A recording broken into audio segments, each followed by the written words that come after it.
ibadah ikhlas dan ibadah jujur. Ada orang ibadah ikhlas, ada orang ibadah jujur. Mana yang lebih tinggi itu antara ikhlas dan jujur? Jujur yang lebih tinggi. Kenapa jujur? Jujur itu adalah yang di luar sama dengan yang di dalam, itu jujur. Misalnya puasa, ya puasa. Yang di luar dia nyebut puasa, yang di dalam memang betul-betul puasa. Itu namanya jujur. Puasa. Dia nyebut puasa, tapi sebetulnya dia nggak puasa karena dia makan. Tapi nyebut juga puasa. Itu namanya tidak jujur. Jadi antara luar dan dalam itu berbeda. Nanti akan ada ibadah yang seperti itu. Di antaranya adalah sholat. Itu tadi ketika riya, tadinya ikhlas nih, tapi karena orang jadi keikhlasan ini jadi berubah.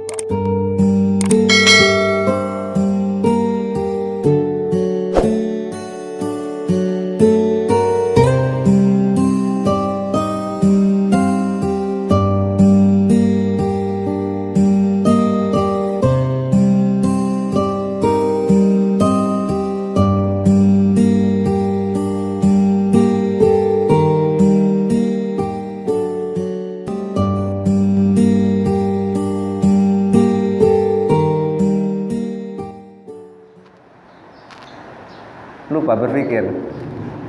Satu pohon berasal dari satu biji. Pohon ini punya 7 cabang. 7 cabang. Setiap cabang itu buahnya 100. Umpamanya satu pohon mangga. Kita makan mangga, udah tuh kita lempar ke belakang rumah kita, tumbuhlah biji mangga itu menjadi sebuah pohon. Pohonnya punya 7 cabang. Pohonnya udah sebesar gini, 7 cabang. Setiap cabang 7 cabang rindang jadinya. Setiap cabang itu buahnya 100 setiap cabang. Sekarang berapa biji mangga itu? Berapa? 700. Satu menjadi 700. Ibu sedekah ke tetangga tadi satu mangkok menjadi 700 mangkok. Telat enggak kira-kira ibu makan 700 mangkok itu? Ya, itulah caranya Allah mengembalikan. Kalau lillahi ta'ala untungnya besar. Tapi kalau linnasi diberikan itu langsung ditinggal mangkoknya.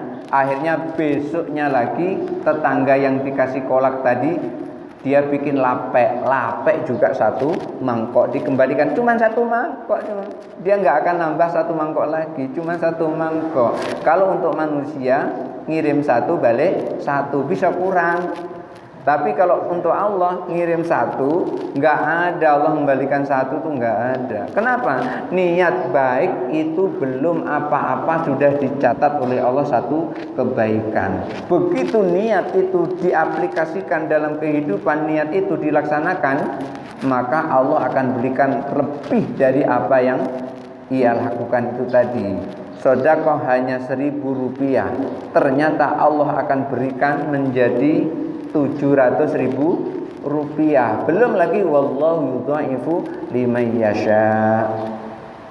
Suatu saat Bapak, waktu itu saya masih ngontrak di Tanjung Sari. Kalau ada yang tahu Tanjung Sari, Kecamatan Jambi Timur. Di situ waktu saya buka-buka laci ada gelang kecil, gelang 1 gram. Gelang emas tapi 1 gram. Kemudian saya buka, saya berpikir ini dipakai siapa lah ini. Akhirnya saya pas tegak di depan pintu melihat anak gadis depan rumah, saya panggil dia datang ke rumah. Lin, mau nggak kamu pakai gelang ini? Mau Ustaz, bener mau. Nah, kalau mau ambillah ini. Langsung saya kasihkan sama dia. Tapi sebelumnya saya sudah izin sama istri. Begitu saya kasih, senang dia, ternyata kita yang ngasih ini lebih senang. Kalau yang dikasih senang, yang ngasih ternyata lebih senang. Dia saking senangnya itu orang tuanya diajak ke rumah. Saking senangnya tadi. Lalu dia menyampaikan, Ustadz nanti kalau Ustadz punya anak yang berikutnya lagi biar aku yang ngambil. Saking senangnya, karena anak saya pertama meninggal, yang kedua juga meninggal. Anak pertama meninggal, anak kedua meninggal. Maksud dia, keyakinannya supaya anak itu nanti sehat, tidak ada gangguan, biar aku saja yang ambil. Diambil oleh dia anak saya yang ketiga. Nah, di sini setelah kira-kira 3 hari, saya kan ngajar ngaji Pak, keliling dari rumah ke rumah, ajar Al-Quran. Itu saya ngajar di Payu Lebar. Di situ biasanya saya sudah selesai ngaji langsung pulang. Ini selesai ngaji kok langsung dipanggil, padahal saya sudah dikasih gaji saya. Kok dipanggil lagi, apa mau diberhentikan? Sedih rasa hati ini, deg-degan juga nih. Orang itulah satu-satunya harapan untuk memperoleh rezeki kan gitu. Kok dipanggil lagi, ada apa? Lalu dia bilang, Ustadz, semenjak Ustadz ngajar anakku bulan ini, alhamdulillah usahaku dari gorden ini sangat laku keras, sehingga aku harus mengeluarkan zakat sesuai dengan ukurannya. Untung dia paham tentang harta, jadi dia keluarkan zakat. Dan saya ingin keluarkan untuk Ustadz, karena Ustadz termasuk dari fisabilillah. Tahu pula dia seperti itu. Akhirnya saya bilang, alhamdulillah, kirain apa Pak, deg-degan saya pikir saya mau dipecat. Akhirnya dikasihlah saya zakat itu, jumlahnya 600.000 rupiah tahun itu. Kalau tahun sekarang banyak sekali tahun itu. Kalau 600.000 rupiah tahun itu diberikan emas itu kurang lebih sekitar 2 suku tahun itu. Jadi tahun 2000-an, belum nyampe tahun 2000. Itu kalau diberikan emas kurang lebih sekitar 2 suku yang saya ingat seperti itu. Ini karena memberikan gelang, baru memberikan itu. Allah langsung jawab seperti itu. Sementara kontrak rumah cuma 300.000. Jadi 1 gram bisa untuk kontrak rumah itu. Ya Allah. Dan bahkan lebih itu ya, susuk itu untuk kontrak rumah. Nah, ini bukti bahwasanya ketika kita melakukan sesuatu itu karena Allah, maka Allah memberikannya tidak pernah kurang. Pasti Allah akan berikan lebih. Oleh karena itu, segala sesuatu yang kita lakukan karena Allah, kata Imam As-Samarkandi, kubila, akan diterima oleh Allah. Itu yang beliau nasihatkan kepada kita. Wa ma fa'alahu min ajlin nasi rudda, dan apapun yang dilakukan untuk manusia itu akan ditolak oleh Allah. Kita melakukan sesuatu karena manusia, ditolak oleh Allah. Jadi kita melakukan apapun, sematkan dalam hati lillahi ta'ala, artinya kita telah melakukan sesuatu karena Allah. Wa mithalu dzalika, dan contohnya, apa contohnya melakukan sesuatu karena Allah itu? Wa mithalu dzalika man shalla dzuhra matalan, umpamanya ada orang ingin sholat duhur, wa qasada ada ama faradallahu ta'ala alaihi, tujuannya melakukan sholat duhur tadi adalah ingin melaksanakan fardunya yang Allah perintahkan kepadanya. Walakinnahu tawwala arkanahu, akan tetapi pada saat sholat zuhur tadi rukun-rukun sholatnya itu dipanjang-panjangin karena ada orang, dipanjang-panjangin. Wa qiraatahu, dan juga bacaannya itu dipanjang-panjangin, rukunnya dipanjang-panjangin, sujudnya lama gitu, rukunnya lama gitu, bacaannya dibikin lama-lama gitu, karena ada orang di situ. Nah, umpamanya seperti itu. Wa hasana hayatiha, lalu sunah-sunah hayatnya itu dibagus-bagusin. Min ajlin nasi, tujuannya adalah manusia. Fa aslu sholati makbulun, beliau sampaikan dasar sholatnya adalah diterima. Maksudnya begini, dasar sholatnya diterima itu, wa amma ma tawwalahu wa hasanahu min ajlin nasi fa ghairu makbulatin. Adapun yang dipanjang-panjangkan itu tadi untuk tujuan manusia itu tidak diterima. Maksudnya gini, biasa sholatnya itu adalah 3 menit, karena ada manusia jadi 10 menit. Yang 7 menit itu nggak diterima oleh Allah, yang diterima cuma 3 menit. Karena ada orang tadi, sholat biasa 3 menit nih, karena ada orang, ditengok orang rame, nggak enak gini ini nggak enak, akhirnya sholatnya lama-lama. Ini sampai satu sholat itu 10 menit, saking dipanjang-panjangkannya. Rukuk dipanjang-panjangkan, iktidal dipanjang-panjangkan, bacaan dipanjang-panjangkan. Yang biasanya cuma 3 menit, maka 3 menit inilah yang diterima oleh Allah. Yang dipanjang-panjangkan yang 7 menit itu tidak diterima oleh Allah. Ini yang disampaikan oleh Imam As-Samarkandi. Kenapa kok tidak diterima? Li'annahu qasada bihin nas, karena yang panjang-panjang tadi tujuannya adalah untuk manusia. Ketika ada kasus seperti ini, su'ila Syekh Izzuddin bin Abdus Salam. Syekh Izzuddin bin Abdus Salam ini adalah Sultanul Ulama, Pak. Sultanul Ulama itu artinya pimpinan para ulama. Kalau Sultanul Aulia itu Syekh Abdul Qadir Jailani, itu pimpinan para wali. Ini Sultanul Aulia, ini Sultanul Ulama, Syekh Izzuddin bin Abdus Salam, di mana beliau ini banyak sekali nyusun kitab, diantaranya yang digandrungi oleh Gus Baha. Mungkin ada yang kenal sih Gus Baha. Paling tidak namanya pernah dengar, Gus Baha. Gus Baha sangat senang sekali dengan karya beliau, namanya Syajaratul Ma'arif. Karena beliau gandrung dengan kitab Syajaratul Ma'arif, saya pengen juga lah tahu apa isi dari kitab Syajaratul Ma'arif. Akhirnya saya beli juga kitab Syajaratul Ma'arif. Masih saya pelajari kitab Syajaratul Ma'arif. Karena bisanya kita itu karena kita membaca karya ulama. Ulama ketika berkarya supaya ilmunya diteruskan kepada generasi berikutnya itu ditulis. Ketika ditulis supaya tujuannya adalah kita membacanya dan kita memahaminya. Tapi sayangnya kadang-kadang kita tidak tahu membacanya karena nggak ada barisnya. Kadang-kadang begitu kan, nggak ada barisnya. Kalau ditulis dalam bahasa Indonesia mungkin semua orang bisa membacanya. Itu. Ya. Beliau menyampaikan amman shalla fatawwala sholatahu min ajlin nasi, tentang orang yang sholat dan sholatnya itu dipanjang-panjangkan, tujuannya adalah untuk manusia. Faqala, beliau menyampaikan dengan santunnya, dengan sejuknya beliau menyampaikan, arju alla yahbita amaluhu, aku berharap kepada Allah mudah-mudahan orang itu amalnya tidak sia-sia. Itu santunnya, bukan langsung ditunjuk sesat, kafir, enggak diterima, masuk neraka. Tidak begitu, ini santun.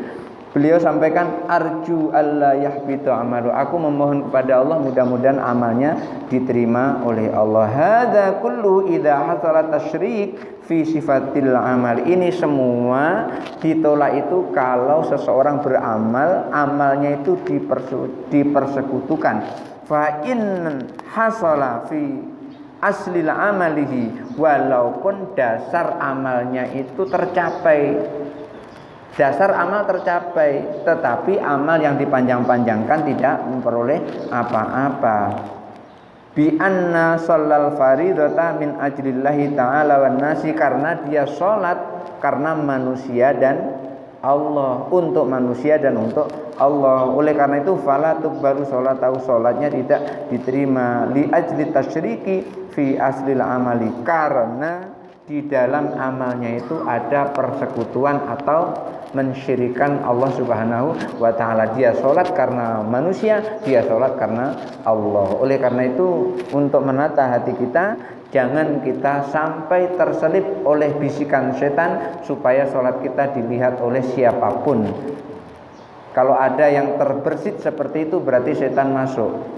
Itu tanda-tandanya seperti itu, karena kita nggak bisa lihat setan, tapi bisa merasakan tanda-tanda setan masuk. Karenanya lillahi ta'ala kita tanamkan menjadi benteng amal kita akan hanya semata-mata karena Allah Subhanahu wa ta'ala. Barangkali itu saja dulu, seperti yang kemarin sudah lebih dari 30 menit. Tapi sayangnya Pak Ayahanda Yai Lohot nggak ada yang jawab. Nanti Pak Fauzi. Ya, silakan.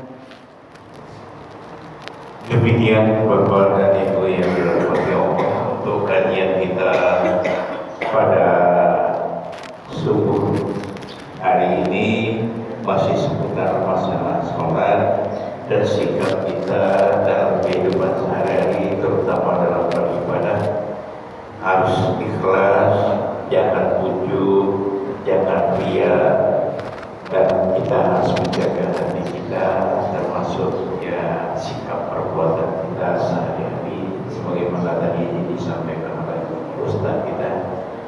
kepada Bapak dan Ibu yang ingin bertanya lebih lanjut, mohon penjelasan dari Ustaz, kami silakan. Di belakang. Ibu-ibu. Pak Asli. Ya. Pak Haji catat. Pak Haji catat. Nanti lupa. Bismillahirrahmanirrahim. Assalamualaikum warahmatullahi wabarakatuh. Waalaikumsalam warahmatullahi wabarakatuh. Saya ini ingin menyampaikan dulu permasalahan. Jadi dari permasalahan itu nantilah saya bertanya sama Pak Ustaz bagaimana menghadapi masalah itu. Masalahnya adalah waktu kita dilahirkan itu dalam keadaan suci dan bersih. Kemudian oleh Allah Subhanahu wa taala disemaikan bibit pada jiwa manusia itu, yaitu bibit ketakwaan dan bibit kedurhakaan. Kalau di sini tadi ikhlas dan riya. Jadi contohnya itu kita ambil simbol yang kecil saja. Jadi bibit takwa itu diwakili oleh ikhlas dan bibit kedurhakaan tadi diwakili oleh riya. Jadi bibit kedurhakaan itu berkembang lebih besar dari bibit ketakwaan, apalagi di zaman kafir saat itu. Jadi bibit ini tadi menjadi sifat. Sifat itu berarti makhluk kan? Makhluk. Jadi kalau kita di ilmu fikih, maka ada istilah kita membersihkan najis kan? Itu artinya benar. Nah ini najis bukan benar, di makhluk. Nah makhluk ini kan itulah yang menghadang manusia itu perjalanan menuju Allah Subhanahu wa taala. Dia dihadang tadi, misalnya di kelas tadi dihadang riya. Banyak lagi nanti Imam Al-Ghazali mengatakan sifat yang tidak terpuji yang tercela itu 16 macam. Sementara sifat yang terpuji itu sedikit. Misalnya taubat, takwa, sabar, tawadu, ikhlas, di antara sifat-sifat yang takwa ini. Sementara yang sifat durhaka ini iri, dengki, sum'ah, riya, takabur, banyak sekali. Dia itu menempati posisi di dalam diri kita ini menjadi 7 tempat. Nah itulah yang menghadang perjalanan manusia itu tidak bisa ikhlas, tidak bisa sampai kepada Allah Subhanahu wa taala. Terhalang karena Allah turunkan perhiasan. Kata Allah, aku turunkan perhiasan pakaian untuk menutupi auratmu. Yang satu lagi perhiasan indah, pakaian indah untuk perhiasan. Yang satu lagi takwa. Nah kita tersandung di pakaian keindahan ini, keduniaan ini, tersandung kita kan. Maka tadi dikatakan ada takali, ada tahali, baru tajali. Takali itu kalau tidak salah, nanti Pak Ustaz menunjukkan, saya awam. Takali itu artinya mengosongkan sifat-sifat yang tercela itu, kita kosongkan itu. Kemudian kita isi dengan sifat-sifat yang terpuji. Setelah sifat terpuji itu bersemayam di hati kita, baru kita bisa sampai ke hadirat Allah Subhanahu wa taala. Nah, jadi singkat pertanyaan saya, bagaimana mujahadahnya? Mujahadahnya itu yang kita mengusulkan sifat yang tercela itu kita buang, kita isi dengan sifat yang terpuji, baru kita bisa mengenal Allah Subhanahu wa taala. Nah, mujahadahnya seperti apa? Itu pertanyaan saya. Terima kasih. Wassalamualaikum warahmatullahi wabarakatuh. Waalaikumsalam warahmatullahi wabarakatuh. Langsung saja kita satu persatu dijawab oleh Ustaz kita sampai waktu kita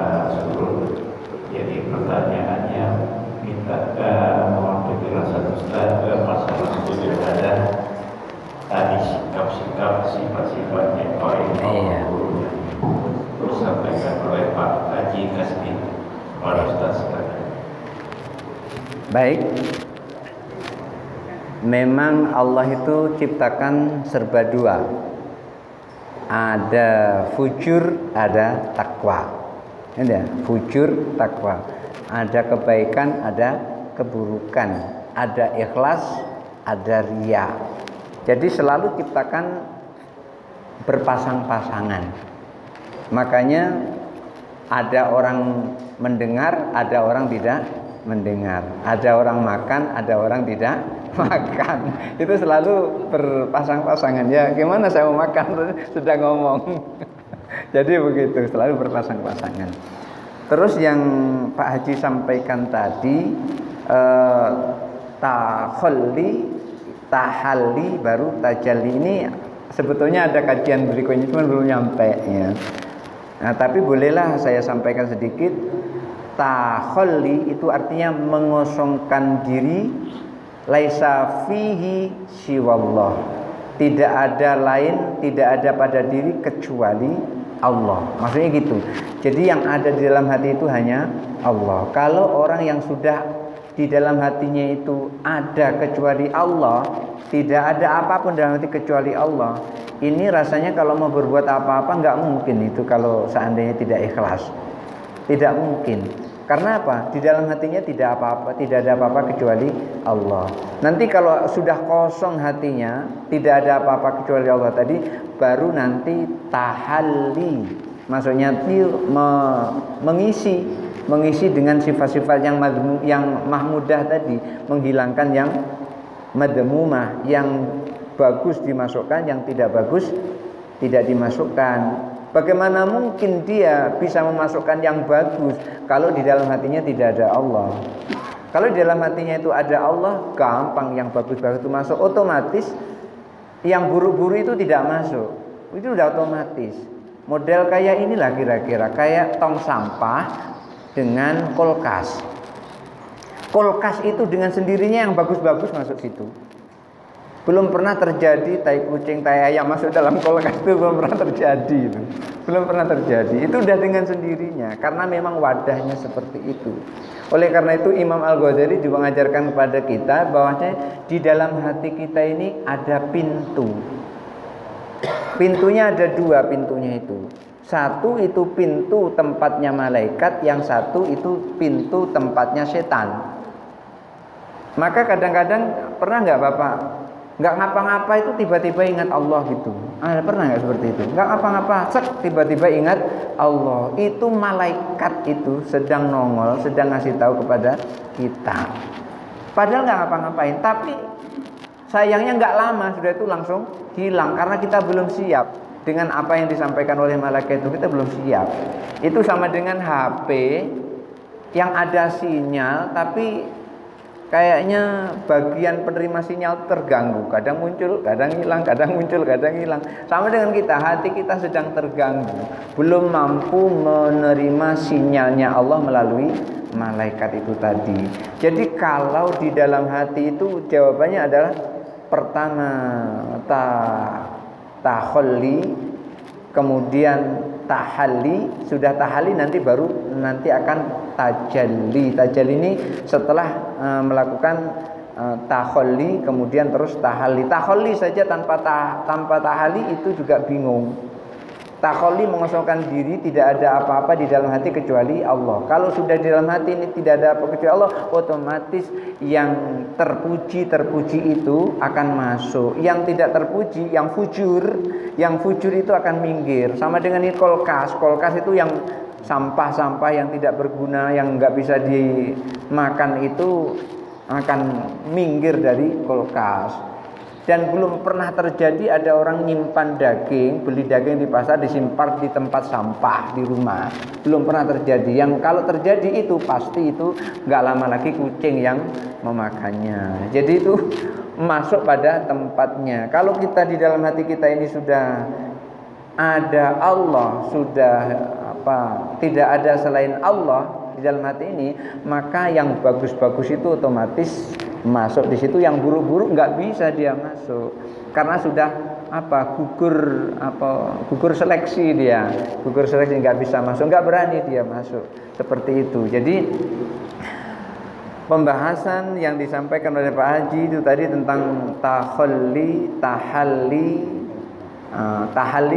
dari kata-kata halla itu artinya menempatkan. Nah, tahalli itu dari kata-kata kholla itu artinya kosong. Maka kami dulu biasa ketika artinya ila baitil khala, nah, ke tempat yang kosong, maksudnya adalah WC. Kemana? Ke WC. Jadi kata-kata kholla artinya kosong, halla artinya menempati.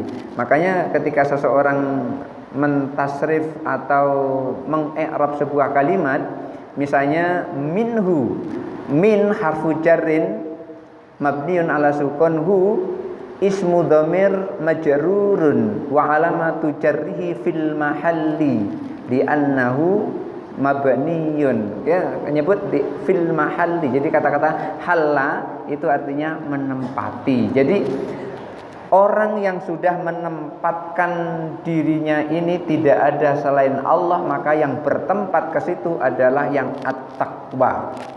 Tapi yang fujur akan minggir.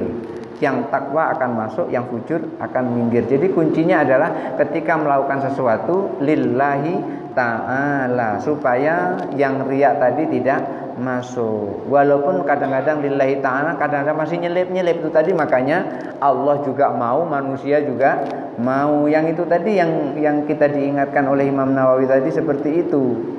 Jadi kedua-duanya kadang-kadang masuk. Pada saat mau masuk itu tadi kita ingat. Ketika kita ingat, kita buang. Pelan-pelan kita buang. Memang itu perlu latihan, perlu mujahadah itu tadi. Mujahadah itu bisa melalui dzikir. Mujahadah itu artinya kan kita berzikir sungguh-sungguh, rame-rame boleh, sendirian juga boleh. Tapi yang lebih afdal itu adalah rame-rame. Biasanya kalau rame-rame lebih semangat gitu. Tapi semangat itu bukan karena menggantungkan pada manusia, bukan. Tapi karena Allah. Nanti di sini ada penjelasan bagaimana sholat sendirian di masjid dan sholat sendirian di rumah. Mana yang lebih bagus? Sholat sunnah maksudnya, bukan sholat wajib. Sholat sunnah sendirian di rumah dengan sholat sunnah di masjid rame-rame. Umpamanya seperti ini, rame-rame nanti sholat syuruk umpamanya. Mana yang lebih bagus? Nanti berikutnya ada pembahasannya. Kalau ditumpahkan sekarang habislah semuanya nanti itu. Iya.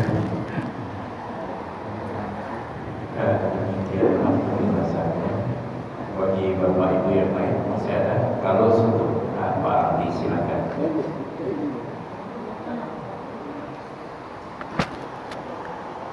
Pertanyaannya nggak usah sulit-sulit. Bismillahirrahmanirrahim. Assalamualaikum warahmatullahi wabarakatuh. Waalaikumsalam warahmatullahi wabarakatuh. Pak Ustaz, ketika seseorang itu ada rasanya di dalam hatinya untuk beramal, adalah dia bersedekah, dan sedikit hatinya itu mungkin dia istighfar, astagfirullahaladzim gitu. Apakah itu bisa dikatakan amal yang tadi diterima oleh Allah SWT? Jadi dia ketika dia ada rasa ria, ketika ada rasa sombong dalam diri itu, dia langsung istighfar itu. Pas kaget itu astagfirullahaladzim itu ya. Maka itu apakah amal yang tadi itu sudah bisa dikatakan sudah ikhlas atau tidak? Atau memang kita dikatakan tidak ikhlas? Yang pertama, yang kedua, Ustaz, mungkin Ustaz punya pengalaman spiritual untuk bagaimana caranya kita ini supaya ikhlas dan beramal, tidak ada embel. Jadi sesuatu itu memang lama. Sebab memang agak susah Ustaz untuk ikhlas itu ya. Kalau ada Ustaz mengatakan apa ukuran ikhlas itu? Ikhlas itu coba Anda masuk SD kemudian buang aja, setelah itu Anda keluar, itulah ikhlas. Jadi saya kira itu pertanyaan saya Pak Ustaz. Kasih jawabnya. Assalamualaikum warahmatullahi wabarakatuh. Waalaikumsalam warahmatullahi wabarakatuh. Nah, yang pertama. Jadi ada dua pertanyaan ini, satu rangkaian Pak. Manakala kita ada beribadah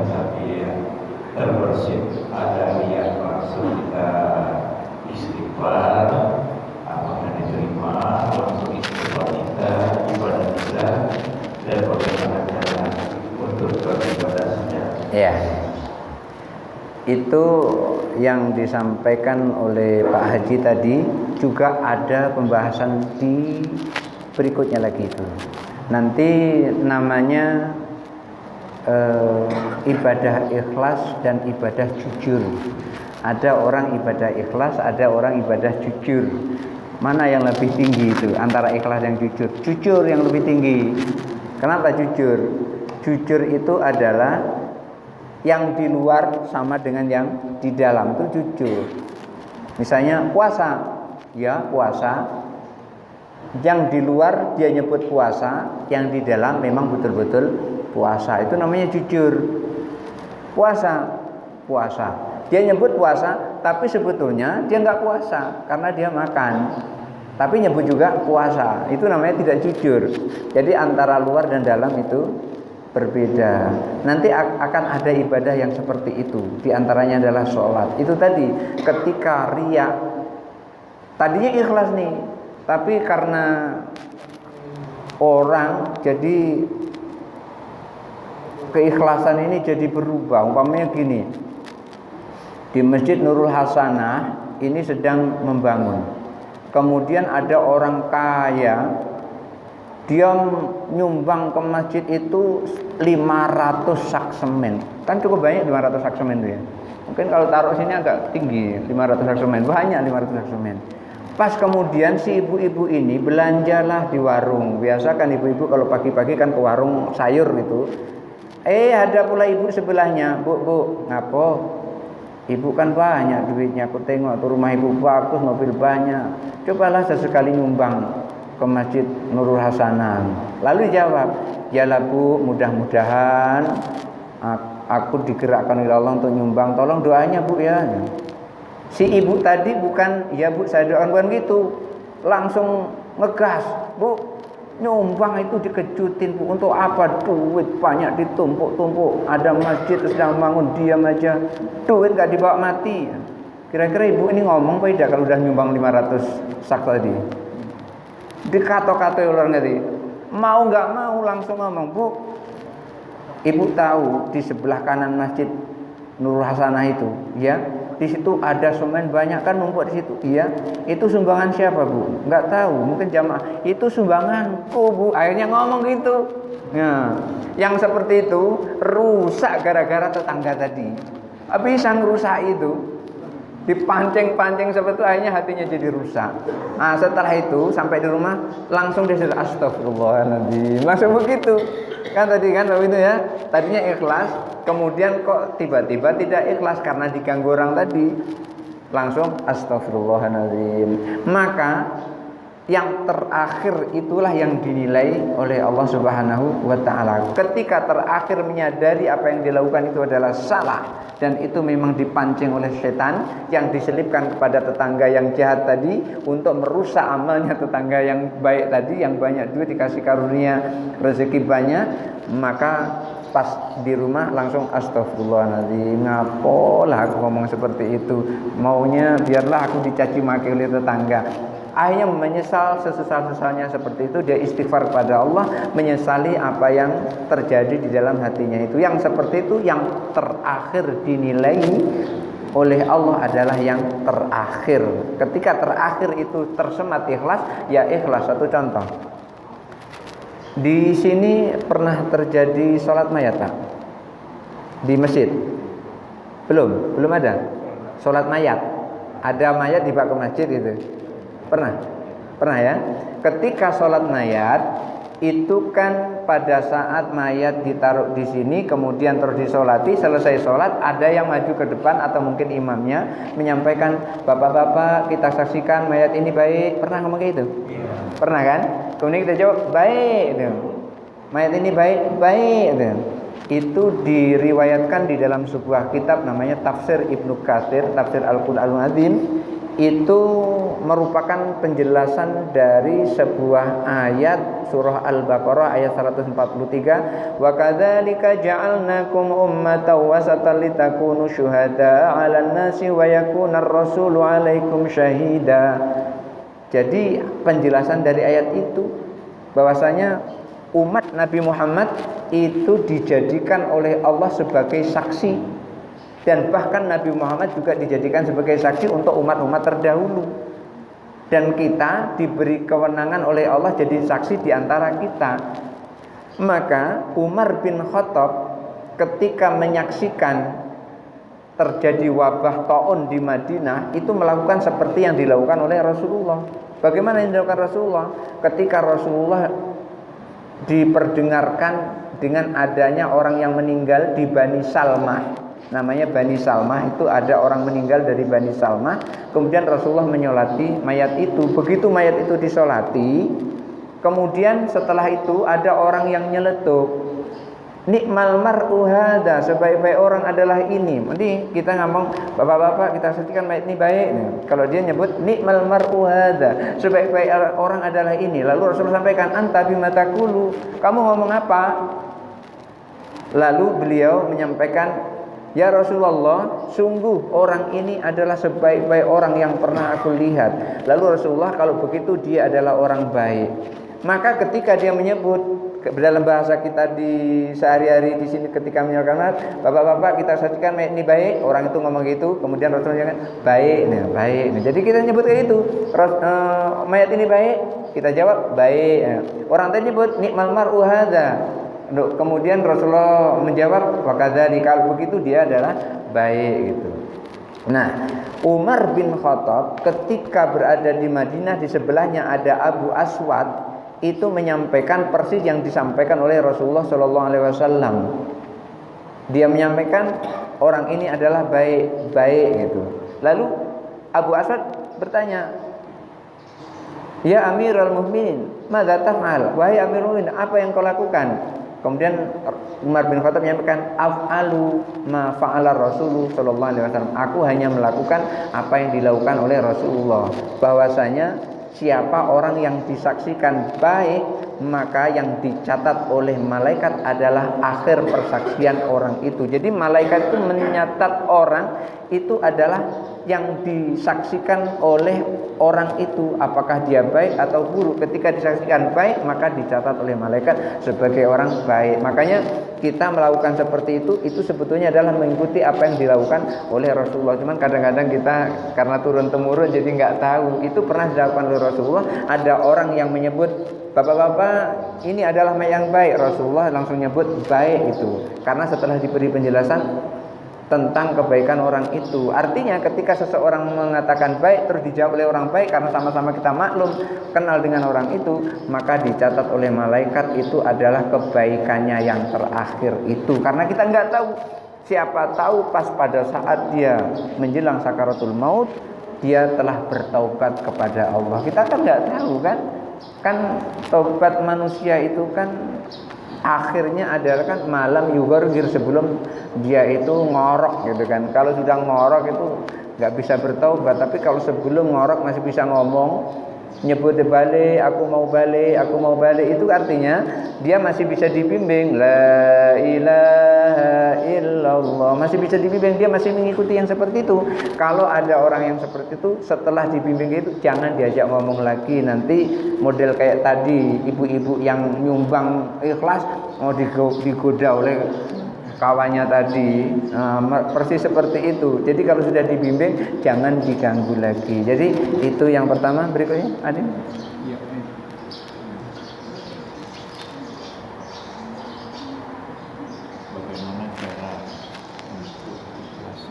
Bagaimana cara untuk ikhlas? Bagaimana cara untuk ikhlas? Itu tadi, ketika diganggu tadi, kemudian terus menyadari astagfirullahaladzim. Seperti ketika orang sholat itu kan menyembah Allah. Tapi pada sholat, siapa jamin kita ini sholat, hati kita ikut sholat mulai dari takbiratul ihram sampai akhir? Ada di sini.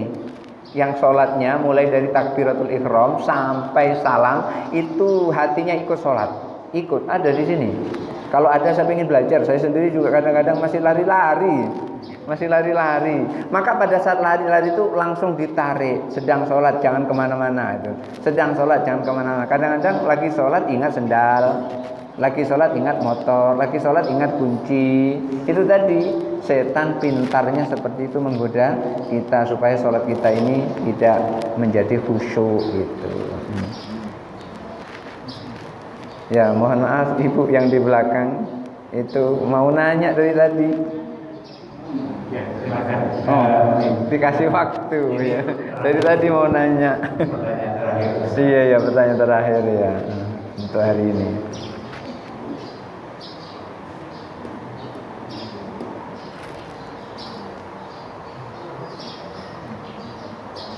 Assalamualaikum warahmatullahi wabarakatuh. Waalaikumsalam warahmatullahi wabarakatuh. Pak Ustaz, terima kasih penjelasannya sangat lengkap sekali untuk saya pribadi.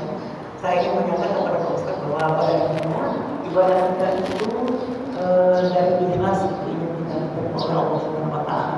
Misalnya kita pergi ke masjid, pergi berjamaah. Namun pada niat itu, selain itu kita punya niat lain. Contohnya ingin menghimbau yang tidak secara eksplisit menyampaikan kamu harus sholat, kamu ini. Misalnya lewat di depan lihat ada anak-anak yang pakai motor ngebut gitu. Tengok kita, mudah-mudahan dia terinspirasi, termotivasi untuk bisa sholat. Nah itu tidak mengganggu keikhlasan. Terima kasih. Assalamualaikum warahmatullahi wabarakatuh. Iya. Niat itu memang kadang-kadang ada yang mengganggu, tetapi ketika kita teguh kepada niat kita, maka gangguan itu bisa dihindarkan. Akan tetapi seperti itu tadi, ketika kita mau niat sudah ikhlas tapi tiba-tiba ada yang merusak keikhlasan niat kita itu, kembali kita istighfar, mohon ampun kepada Allah, astagfirullahaladzim, kemudian terus menyadari. Maka begitu kita menyadari, kita kembali kepada keikhlasan itu lagi. Jadi tidak lari kemana-mana. Tapi kalau kita perturuti gangguan itu, maka ikhlas itu menjadi buyar, menjadi hilang. Ketika hilang, ya akhirnya dia beribadah untuk Allah juga untuk manusia. Yang disinilah yang disebut dengan habita amaluhu, sia-sia amalnya. Barangkali itu kita doa bersama-sama. A'udzubillahi minasyaitonirrajim. Bismillahirrahmanirrahim. Alhamdulillahirabbil alamin. Allahumma shalli ala sayyidina Muhammad wa ala ali sayyidina Muhammad wa sallim wa radhiyallahu ta'ala an sadatina rasulillahi ajmain.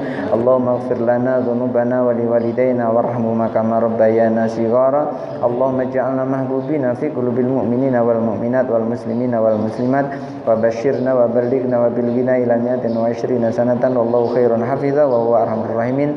Allahumma qarribna ila man qarraba ilaika wa ba'idna wa sallimna minadh dhalimina wal ba'idina minka. Allahumma nawwir qulubana bi nuri hidayatika kama nawwartal arda bi nuri syamsika wa qamarika abadan abada. Allahumma ij'alna faman kafa min nabiyyin wa hifdzan ka hifdzil mursalin ka ilal malaikatil muqarrabin bi rahmatika ya arhamar rahimin. Rabbana atina fid dunya hasanah wa fil akhirati hasanah wa qina adzabannar. Wa sallallahu ala khairi khalqi Muhammadin sallallahu alaihi wasallam wa ala alihi washabihi ajmain. Subhana rabbika rabbil izzati amma yasifun wa salamun alal mursalin walhamdulillahi rabbil alamin. Barangkali itu saja dulu yang bisa saya sampaikan untuk subuh ini. Mudah-mudahan ada manfaatnya. Hadanallahu wa iyyakum ajmain. Wassalamualaikum warahmatullahi wabarakatuh.